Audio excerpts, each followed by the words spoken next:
7ই জানুয়ারি একটা নির্বাচন হয়ে গেছে, আপনাকে শেরপুর হচ্ছে হয়নি, সারা বাংলাদেশে হচ্ছে। আচ্ছা আলহামদুলিল্লাহ।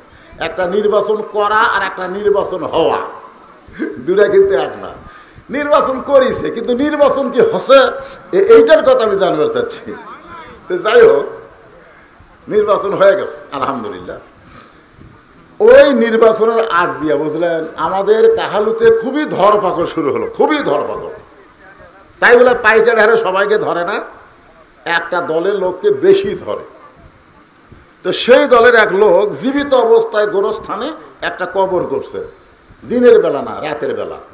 তখন করছে রাতের বেলা কবর করে সেই কবরের নিচে খেয়ার দিয়ে তার উপর কম্বল পেড়ে তার উপর ওই ল্যাব দেওয়া দিয়ে আরামে ঘুম পাড়ে,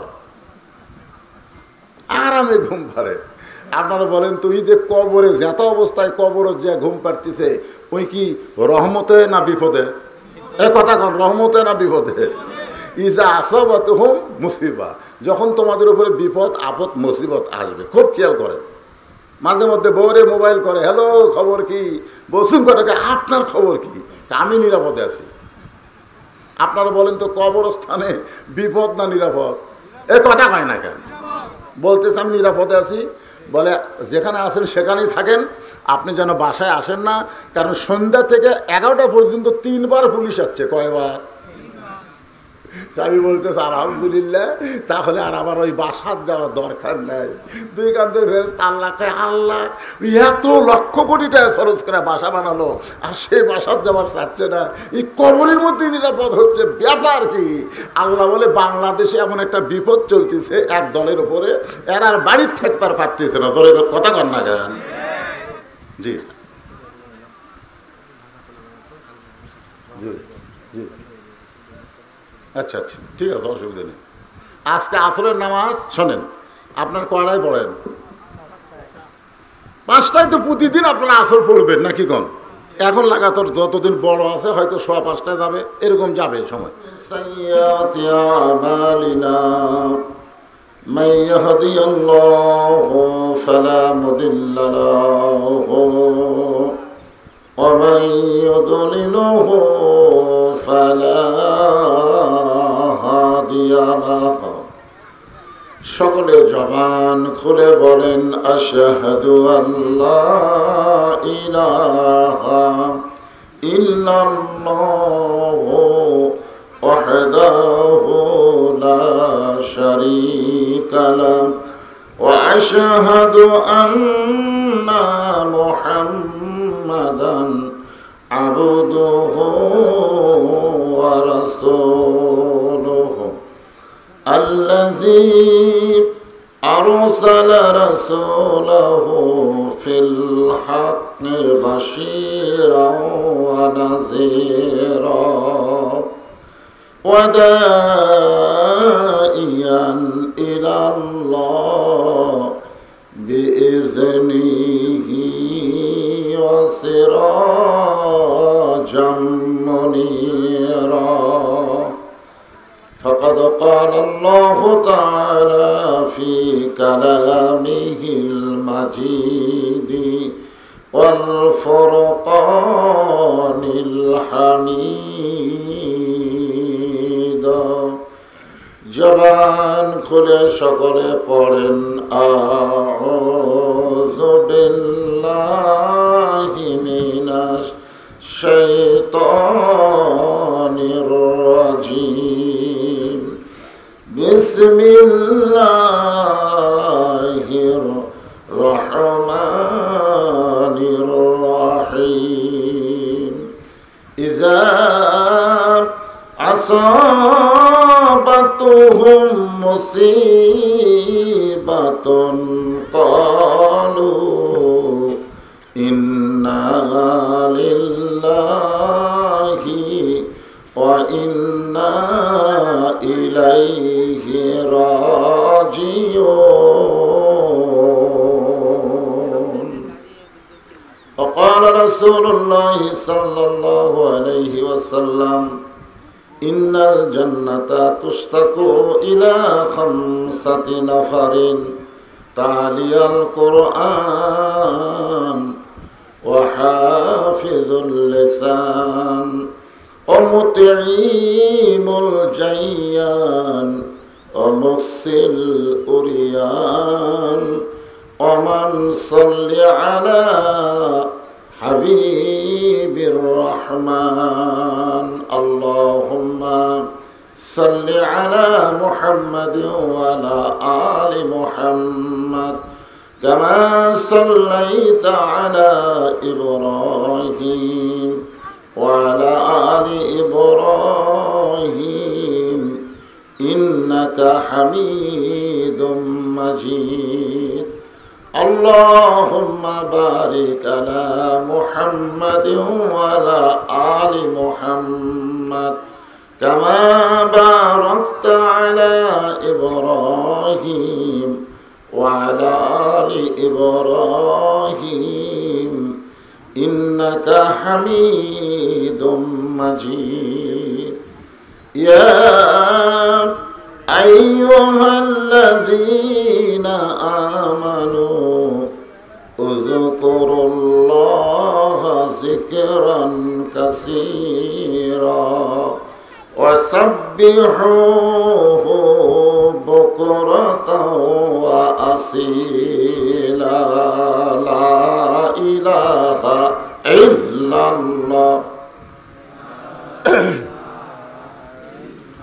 সবাই জবান খুলে আল্লাহর জিকির শরম নাই লা ইলাহা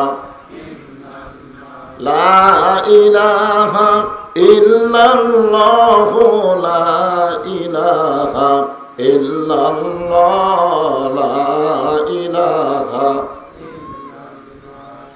চাঁদ সূরজ আর গ্রহ তারা আল্লাহ নামের পাগল পারা চাঁদ সূরজ আর গ্রহ তারা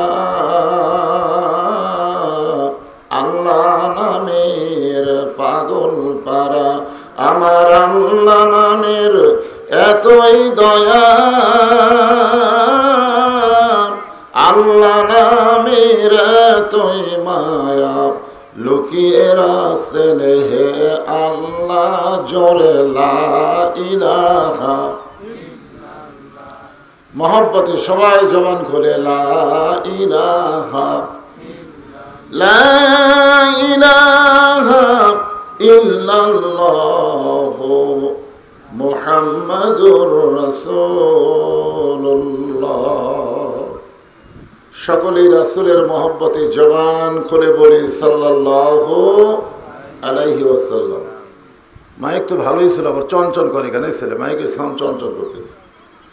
মহিপুর পূর্বপাড়া সমাজের কবরস্থানের উন্নয়ন কল্পে আজকের এই দিনের বেলায় কঠিন গরমের ভিতরে ওয়াজ মাহফিল আল্লাহ তাআলা যিনাকে সম্মানিত সভাপতির আসনে কবুল করেছেন আলহাজ মোহাম্মদ রাশেদ আলম, আজকের এই মাহফিলের সম্মানিত সভাপতিকে অন্তরের অন্তঃস্থল থেকে আমি শুভেচ্ছা জ্ঞাপন করছি। সম্মানিত প্রধান অতিথি প্রকৌশলী মোহাম্মদ আব্দুল হালিম মল্লিক, আজকের এই মাহফিলের সম্মানিত সহসভাপতি, সম্মানিত বিশেষ অতিথিবৃন্দ, সকলকে অন্তরের অন্তঃস্থল থেকে আমি শুভেচ্ছা জ্ঞাপন করছি। দিনের বেলায় আমার সামনে যারা জান্নাতের বাগানে বসে আছেন, যিনাদেরকে আল্লাহ তাআলা কবুল করেছেন, সুবহানাল্লাহ বলেন। মিন শাররিল ওয়াসওয়াসিল খান্নাস, আমাদের ভিতরে একটা শয়তান আছে যার নাম হল খান্নাস। এই শয়তান আজকে অনেক কিছু আপনাদেরকে বলে ধোঁকা দিতে পারে যে গরমের মধ্যে খামাকা বক্তার সামনে যাওয়ার কি দরকার, দূরে বসেও তো ওয়াজ শুনতে পাচ্ছিস, আবার ওয়াজ শোনা কি ফরজ নাকি? তুই তো ফজরের নামাজে পড়িস না, তুই জোহরের নামাজও পড়িস নি, তাহলে এই গরমের মধ্যে খেড়ের উপরে বসে ওয়াজ শোনার কি দরকার? এরকম ধোঁকা শয়তান দিবার পারে কি পারে না বলেন? একেতে হলো দিনের বেলায়, দ্বিতীয়ত হলো কঠিন গরম, তৃতীয়ত ঈদের আমেজ এখনো কাটে নাই। এরপরেও যে সমস্ত আল্লাহর বান্দাদেরকে আল্লাহ তাআলা আজকের এই জান্নাতের বাগানে কবুল করেছেন, আমি আমার অন্তরের অন্তঃস্থল থেকে আপনাদের সবাইকে শুভেচ্ছা জ্ঞাপন করছি।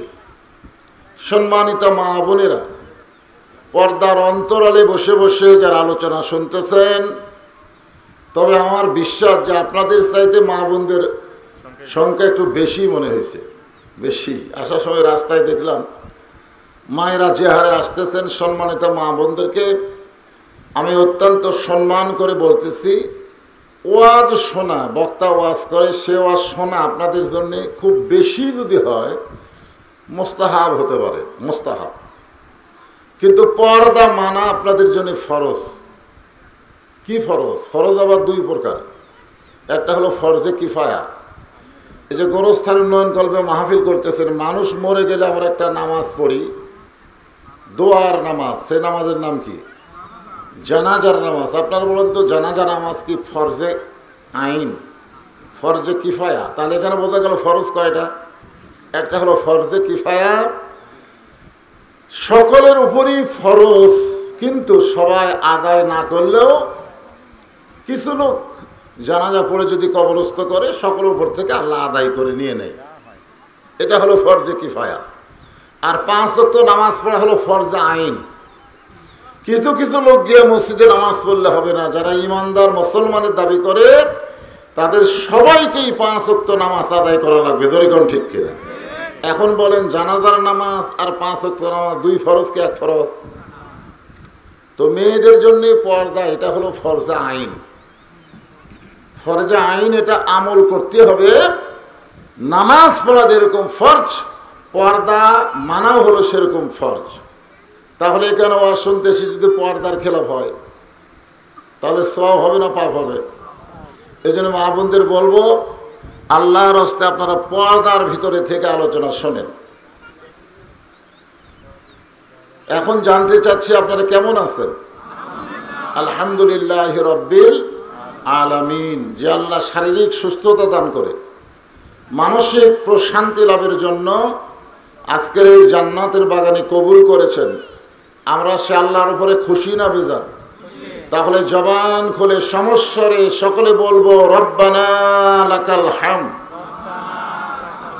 হামদান কাসীরান তাইয়িবান মুবারাকান ফীহি।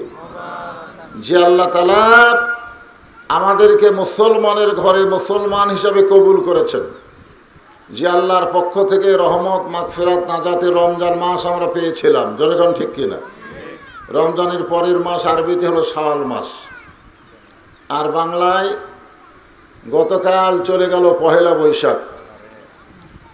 আমাদের বাঙালিয়ানাপনাকে উজ্জীবিত করার জন্যে বর্তমান সরকার পহেলা বৈশাখকে অত্যন্ত গুরুত্ব দিছে। আমার জামাই মাদ্রাসায় চাকরি করে, পহেলা বৈশাখে মাদ্রাসায় যাচ্ছে। আমি বললাম কি খবর, বন্ধ দেয়নি? বন্ধ দিলে কি হবে? উৎসব ভাতা। ধরে কোন কি ভাতা? আনন্দের ভাতা দিচ্ছে পহেলা বৈশাখে। অথচ মুসলমানের কাছে আরবি মাসটা অত্যন্ত গুরুত্বপূর্ণ হওয়ার কথা ছিল। ধরে কোন কথা ঠিক কিনা? কিন্তু পহেলা বৈশাখকে আমাদের বাঙালি হিসাবে আমাদের খুব গুরুত্ব দেয়, যেটা গতকাল হয়ে গেছে। আজকে বৈশাখের 2 তারিখ। আমি আপনাদেরকে পহেলা বৈশাখের শুভেচ্ছা জানাচ্ছি এবং বাংলা নববর্ষের উদ্দীপনা আনন্দকে বেহায়াপনায় যেন পর্যবসিত না হয়, এদিকে ইমানদারের খেয়াল রাখার অনুরোধ করতেছি। আগামীতে আমাদের সামনে আরো কঠিন বিপদ আসতেছে। জরিকন ঠিক কিনা? কিশোরগঞ্জে 14 কিলো রাস্তা, কয় কিলো? 14 কিলো রাস্তা রঙিন করেছে। পহেলা বৈশাখ লিখেছে 14 কিলো রাস্তা রঙিন করতে 7,000 লিটার রং লেগেছে। 1 লিটার রঙের দাম হলো 1300 টাকা। তাহলে 7,000 লিটার রঙের দাম কত? আর যেগুলো বেদব, এগুলো ফুলটু লাগালো, মূর্তি টুর্তি দেখলো, এই বেদবের সময় লাগছে কত? ঠিক কিনা বলেন? তো যাই হোক, আল্লাহ তাআলা আমাদেরকে দয়া করে রহম করে মুসলমানের ঘরে কবুল করেছেন। খুশি না বেজার? আল্লাহ বলেছেন, ইয়া আইয়ুহাল্লাযীনা আমানুত্তাকুল্লাহা হাক্কা তুকাতিহি ওয়া লা তামুতুন্না ইল্লা ওয়া আনতুম মুসলিমুন। খালি মুসলমানের ঘরে জন্ম নিলেই হবে না। আল্লাহ এখানে কি বলতেছেন, যে মুসলমান না হয়ে তোমরা মরিও না। আমাদের সকলের সামনে মরণ আছে না নাই? পিছনে না সামনে? এমন কোন বীর আছে দুনিয়াতে যে মরণকে ডেঙ্গায় সামনে যাবে? এরকম কেউ কেউ আছে? সে যত বড়ই পাওয়ারফুল নেতা হোক, যত টাকাওয়ালাই হোক, আর যতই ক্ষমতাবান হোক, মরণকে ডেঙ্গায় সামনে যাওয়ার কোনো ক্ষমতা নাই। বরং আমাদের সকলের সামনে মৃত্যু অপেক্ষা করতেছে। জোরে কোন ঠিক কিনা? এখন আপনাদের কাছে আমার প্রশ্ন হলো, মৃত্যু আমাদের জন্য অপেক্ষা করতেছে না আমরাই মৃত্যুর জন্য অপেক্ষা করতেছি? হ্যাঁ না, এটা বিশ্বাসের উপরেই কিন্তু আমলের তাসির হয়। আমরা যদি মৃত্যুর অপেক্ষা করি যে যে কোনো সময় আমাদের মৃত্যু হবে, তাহলে আমাদের আমলগুলো ভালো হবে। ধরে কোন ঠিক কিনা? আর মৃত্যুই আমাদের কাছে আসতেছে, ওদিকে আমাদের কোনো খেয়াল নাই, তখন আমাদের চালচলন আমাদের ইচ্ছা মতো হবে। তা আমাদের বগুড়ার কাহালুতে, এটা তো বগুড়া জেলায়, বগুড়ার কাহালুতে কোনো মুসলমান যদি মারা যায়, হিন্দুরা মরলে কি কয় আমি জানি না। আপনাদের এলাকাতে হিন্দু আছে না নাই? একটা হিন্দুতে শুনবেন তো, তোরা মরলে কি কয় শুনবেন, শোনা দরকার আছে না নাই? তা আমি হিন্দুকে বলছিলাম যে তোমাদের মধ্যে কোনো হিন্দু মরলে তোমরা কি খাও? আমরা কিছুই কই না। কিন্তু আমরা মুসলমান যখন মারা যায়, অন্য কোন মুসলমান ভাই শোনার সঙ্গে সঙ্গে বলে ইন্না লিল্লাহি ওয়া ইন্না ইলাইহি রাজিউন। এটা একটা কোরআনের আয়াত, কিন্তু এর একটা বাংলা অর্থ আছে, আছে না নাই? যেখানে আছে না নাই? আপনারা যারা ইন্না লিল্লাহ পড়েন, আপনারা কি এই ইন্না লিল্লাহর বাংলা অর্থ জানেন? অনেকে আরবি জানেন, কিন্তু বাংলা অর্থ জানেন না। যদি ইন্না লিল্লাহর বাংলা অর্থটা আপনারা সঠিকভাবে জানতেন আর ওইটা যদি মানতেন, তাহলে আমাদেরকে এই কবর নিয়ে কোনো টেনশন করা লাগবে না। কবর কোনো টেনশনের জায়গা না, কবর হলো মুমিন মুসলমানের আরামের জায়গা। ধরে কোন সুবহানাল্লাহ। কিন্তু আমাদের কবরকে নিয়ে খুব টেনশন।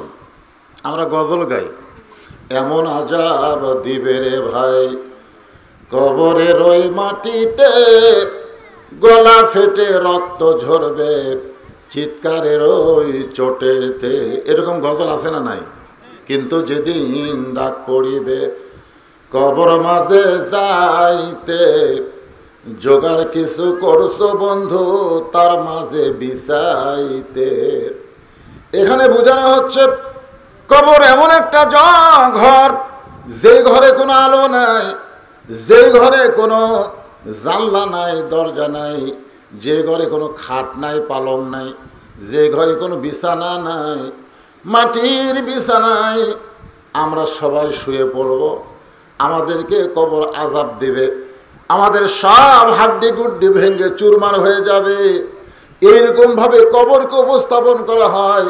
আমি আপনাদের বলবো, কবর আযাবের জায়গা হতে পারে, কিন্তু মুমিন মুসলমান হয়ে যারা কবরে যাবে, তাদের কবর আযাবের জায়গা না, বরং কবরই হবে শান্তির ঠিকানা।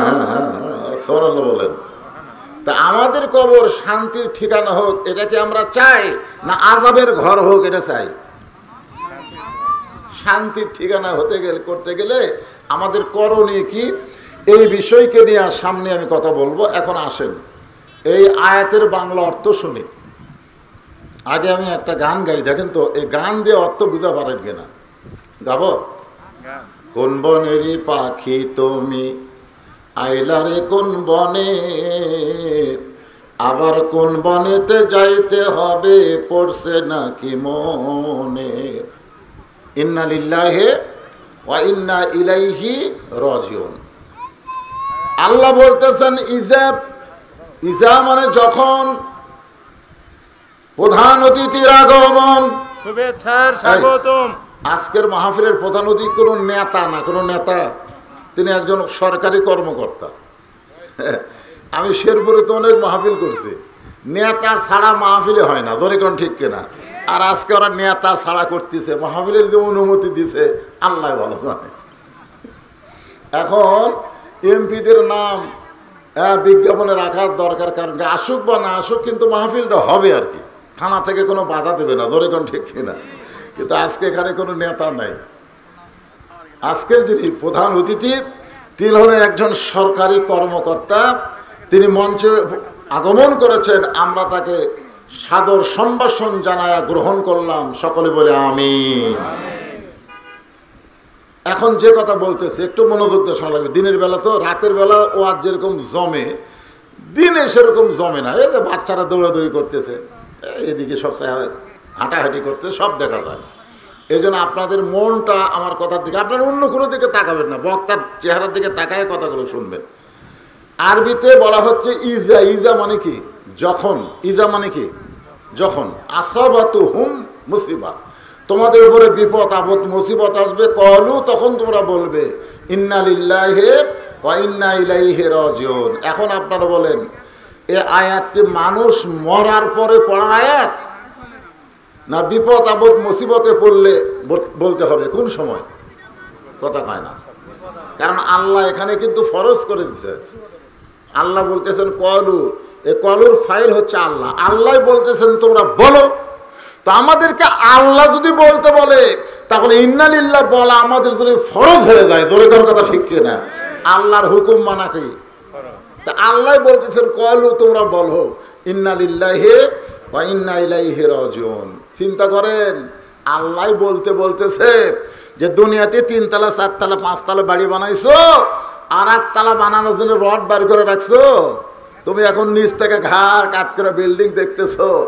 যতবারই দেখো, যতবারই তাকাও, ওই বিল্ডিং এ তোমার থাকার কোনো সুযোগ নাই। নিচের দিকে তাকায় দেখো, ওই কবরে তোমাকে যেতে হবে। ধরে কোন কথা ঠিক কিনা ভাইজান? হ্যাঁ, একটু মনোযোগ দিয়ে শুনবেন। আল্লাহর একজন মস্ত বড় পয়গম্বর, নাম হলো মুসা কালিমুল্লাহ, মাঝে মধ্যে তুর পর্বতে যাইতেন আল্লাহর সঙ্গে কথা বলার জন্যে। কার সঙ্গে? আল্লাহর নবী বলেন, মুসা নবী তুর পর্বতে গিয়ে আল্লাহর সঙ্গে কথা বললে আল্লাহ যেমন খুশি হয়, আমার উম্মতেরা দৈনিক 5 বার যখন মসজিদে যাবে, তুর পর্বতে মুসা নবী গিয়া যেমন আল্লাহকে খুশি করেছে, আমার উম্মতেরাও আল্লাহকে তেমন খুশি করে দিবে। মুসা নবীর জন্য তুর পর্বতে যাওয়া যেমন, মুসলমানের জন্য, আমাদের জন্য 5 বার, দৈনিক কয়বার? 5 বার আল্লাহর মসজিদে যাওয়া তেমন। আপনারা বলেন তো, মসজিদে গেলে আমরা কার ইবাদত করি? আল্লাহ রাসূল এমন কথা বলেছেন, বুখারী শরীফের প্রথম হাদিস, আনতাবুদুল্লাহ কাআন্নাকা তারাহু ফাইন লাম তাকুন তারাহু ফাইন্নাহু ইয়ারাকা। মুসা নবী তুর পর্বতে গিয়া কোনোদিন আল্লাহর সঙ্গে দেখা পায় নাই, আল্লাহর সাথে কথা বলেছে। আর আমার উম্মতের নবী বলেছেন, মসজিদ যখন গিয়া নামাজের মধ্যে শামিল হবে, সেখানে আল্লাহ তাআলার সঙ্গে তাদের দেখা হবে। জোরে বলেন সুবহানাল্লাহ। আনতাবুদুল্লাহ কাআন্নাকা তারা, তারা মানে কি? দেখা। তাহলে দৈনিক 5 বার মসজিদে গেলে দেখা হবে কার সাথে? ফাইন লাম তাকুন তারাহু ফাইন্নাহু ইয়ারাকা। যদি দেখা না হয়, তোমার ইমান তোমাকে বলে দিবে যে আমার এই চর্মচোখ দিয়ে আল্লাহরে দেখা সম্ভব না হলো, আল্লাহ পাক আমাকে দেখতেছে। প্রধানমন্ত্রীর নজর আমার দিকে আছে। নজর 2 রকম, একটা হলো ভালো নজর, একটা হলো খারাপ নজর। একটা হলো আমাকে ওয়াজ করতে দিবে সেই নজর, আর একটা হলো আমাকে আটকে জেলের মধ্যে থুবে সেই নজর। দুটাই নজর। তা আপনারা যে অকাম বদকাম আমরা করতেছি, এগুলোকে আল্লাহ দেখতেছে না? এই কথা কোন দেখতেছে না? মসজিদের বাইরে আজান দিলে ঘাড় কাট করে যারা অন্যদিকে যায়, তাদের দিকে আল্লাহর নজর নাই। কিন্তু যারা মসজিদের মধ্যে যায়, তাদের দিকে আল্লাহর নজর আছে। 2 নজর কিন্তু এক না। মসজিদের মধ্যে যায় যারা, কবরের প্রথম উত্তর সংগ্রহ করে তারা। রাসূল বলেছেন, কবরে যাওয়ার পরে 3টা প্রশ্ন করবে। 1 নম্বর প্রশ্নের উত্তর যারা দিতে পারবে, বাকি 2টা প্রশ্নের উত্তর আল্লাহ তার জন্য পানির মতন সহজ করে দিবে। ধরে করেছে। তাহলে 1 নম্বর উত্তরটা কি হবে? মান রব্বুকা, তোমার রবকে। যখন আমরা নামাজি বান্দা কবরে যাব, আমরা সকলে কবরে যাব কি যাব না? যতই 4 তলা 5 তলা 7 তলা, যত বড়ই যত সুন্দর প্রসাদ করি, বাড়ি করি, থাকার কিন্তু সুযোগ নাই। কবরে যাওয়াই লাগবে ভাই। এখন কবরে গেলে প্রথম প্রশ্ন হবে মান রব্বুকা, তোমার রবকে। আপনাকে উত্তর দেওয়া লাগবে না তো। এই প্রশ্ন করার সাথে সাথে আপনার নামাজ দাঁড়িয়ে যাবে। নামাজ এই নামাজ দাঁড়িয়ে মুনকির নাকিরকে বলবে, এই কাকে মন রব্বুকে প্রশ্ন করতেছিস?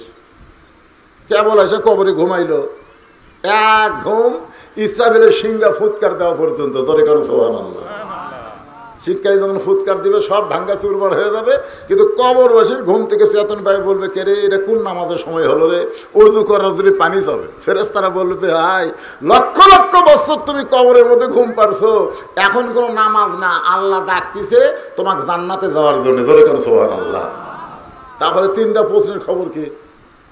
মানে চেতনই হওয়া লাগবে না। তা আপনার নামাজ আপনার পক্ষে দাঁড়িয়ে বলবে, মুনকির নাকির কাকে মান রব্বুকে প্রশ্ন করতেছো? সে দৈনিক কয় ওয়াক্ত নামাজ পড়ছে তুমি জানো? সারা বছরে কয় ওয়াক্ত পড়ছে? হওয়ার থেকে মরা পর্যন্ত যতদিন নামাজ পড়েছে কত ওয়াক্ত পড়েছে তুমি জানো? মুনকির নাকির কয়, আমার কাছে তো ক্যালকুলেটর নাই, আমরা হিসাব কেমনে দেব? নামাজে মসজিদে গেলে প্রথম নিয়ত করার পরই যে লোকটা বলেছে আলহামদুলিল্লাহ রব্বিল আলামিন, রুকুতে গিয়ে যে লোকটা বলেছে সুবহান রাব্বিয়াল আযীম, সেজদায় গিয়ে যে লোকটা বলেছে সুবহান রাব্বিয়াল আলা, দুনিয়াতে এতবার রব রব করে কেবল কবরে আছে আবার রব। তখন মুনকির নাকির বলে, আল্লাহ তোমার বান্দাকে মান রব্বুকে প্রশ্ন করার পরে নামাজ যে খেপা খেপছে আমরা করবো কি? আল্লাহ বলে, যার নামাজ আছে তার রবের উত্তর হয়ে গেছে। ধরে করেন সুবহানাল্লাহ। কবরের উন্নয়ন বলতে কি বুঝতেছেন? কবরের চারিদিকে খালি বেড়া দিবি আর ভিতরে কবরের আযাব শুরু হবে, এইটা কবরের উন্নয়ন নয়। কবর হতে হবে জান্নাতুল বাকি, জান্নাতুল মাওয়ার মতো। ধরে কোন কথা, সেই কথা খান। বেড়া দিলেই হবে না। যারা আমরা কবরে যাব, ওই কবর যেন জান্নাতের টুকরা হয়। এটা হলো গোরস্থানের উন্নয়ন। এটা কি কথা খায় না? কি গোরস্থানের উন্নয়ন? একটু মনোযোগ দিয়ে শুনবেন। আমি বহু আলেমকে বলেছিলাম, এমনকি শেরপুর আলিয়া মাদ্রাসার প্রিন্সিপালকেও বলেছিলাম। আলিয়া মাদ্রাসার সাবেক প্রিন্সিপাল, যিনি এখন দুনিয়া থেকে বিদায় হয়ে গেছে, আমার ওস্তাদ, ওনাকে আমি বলেছিলাম, হুজুর এদের মানুষ মরে গেলে যে আমরা ইন্নালিল্লাহ পড়ি, মানুষ মরে গেলে ইন্নালিল্লাহ পড়া লাগবে, এটা কোরআন হাদিসের কোন জায়গাতে আছে? কারণ আল্লাহ বলতেছেন, ইজা যখন তোমাদের উপরে আসাবাতুহুম মুসিবা, বিপদ আপদ মুসিবত আসবে, তখন তোমরা বলবে ইন্নালিল্লাহ। তো বিপদ আপদ মুসিবতের আয়াত আমরা মানুষ মরার মধ্যে কাজে লাগাই, এ ব্যাপারে কি কোনো হাদিস আছে? আমার ওস্তাদ বলতেছে, বাবা আগে থেকে হয়ে আসতেছে, আমরাও কই, মরলে সবাই কয়, আমরা কই, কি জন্য কই আজ পর্যন্ত আমরা কেউ জানি না। আপনারা বলেন তো, এটা জানার দরকার আছে না নাই? কথা কেন আছে না নাই? হ্যাঁ, গোরস্থানের একটু মাটি বায়না করে রাখ, কখন যেন আসতে পারে তোমার মরণের ডাক। জীবিত অবস্থায় পরের জায়গায় থাকতে আমার লজ্জা লাগে। জীবিত অবস্থায় পরের জায়গায় যদি আমাকে থাকতে বলা হয়, তখন আমি লজ্জা পাই যে আমার নিজের থাকার কোনো জায়গা নাই। তাহলে এই দুনিয়াতে আমরা কত দূর বাঁচি? খুব বেশি বাঁচলে 70-80 বছর, তার বয়স বেশি তো বাঁচতে পারি না। বুড়া বেশি হয়ে গেলে আবার বাড়িতেও থাকতে যাই না, বৃদ্ধাশ্রমে রাখে। ধরে কোন কথা ঠিক কিনা? এই বুড়া খালি ফ্যাস ফ্যাস করে বৃদ্ধাশ্রমে হয়, তাহলে কয়দিন বাড়িতে থাকি? সেই বাড়ির জন্য লক্ষ লক্ষ কোটি কোটি টাকা খরচ করি। আর যে কবরে সবার শেষে যাওয়ার পরে পৃথিবীর হায়াতের 50,000 বছর অন্ধকার কবরে থাকা লাগবে, সেই কবরের জন্য কিছু বায়না করার দরকার আছে না নাই? দরকার আছে না? বায়না বোঝেন, পরের জায়গাতে আপনি থাকবেন কেন? আপনার গোরস্থানের জায়গা আপনি নিজে কি দেয় সেই জায়গায়। এখানে আপনার সমাজ মিলে একটা গোরস্থান বানাইছেন, এটা নবীর সুন্নত। জোরে করে সুবহানাল্লাহ। সকলে মিলে এক জায়গায় থাকা নবীর সুন্নত। কার সুন্নত?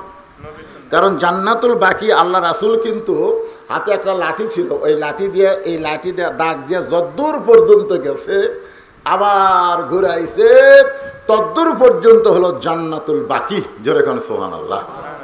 আল্লাহ রাসূল বললেন, আমি দুনিয়া থেকে বিদায় নেওয়ার পরে এই জান্নাতুল বাকিতে থাকতে চাই। সাহাবারা বললেন, হুজুর আপনি যদি থাকেন তাহলে আমাদেরও থাকতে কোনো আপত্তি নেই, কারণ রহমতের বাতাস যখন আপনাকে দিবে তখন একটা অংশ আমাদেরও লাগবে। এই যে ফ্যান দিতে, মনে করেন ফ্যান, প্রধান বক্তা আমার কথাই বলতেছে, বুঝানোর জন্য বলতেছে, আমাকে টার্গেট করে ফ্যানটা দিছে। যে হুজুর ওয়াজ করতে করতে ঘামে যাবি, এই জন্য হুজুরের গায়ে যেন বাতাস লাগে। টার্গেট কিন্তু আমাকেই করে দিছে, ধরে কোন কথা ঠিক কিনা? কিন্তু এখন ওনারা আমার কাছে থাকার কারণে বাতাস পাচ্ছে কি পাচ্ছে না? ওনারা কিন্তু টার্গেটের মধ্যে নাই, টার্গেট হলো আমি, এরা ফাও পাচ্ছে, ফাও, এর নাম হলো ফাও। তো গোরস্থানে যদি একজন নামাজি, একজন মুমিন ব্যক্তি, একজন আল্লাহওয়ালাকে কবর দেওয়া হয়, তার উপর যখন আল্লাহর রহমতের বাতাস বয়, তখন আশেপাশে যেগুলো কবর আছে এগুলো ফাও পায়, ধরে কোন কি পায়? তাহলে পারিবারিক গোরস্থানের চাইতে সামাজিক গোরস্থানের দাম কম না বেশি? হ্যাঁ, অনেক বেশি। অনেকে কয় এই হাওড়া, তারপরে গরিব গুরবার মধ্যে আমি তো থাকবো করে, আমার জন্য আলাদা একটা কবর ভাড়া।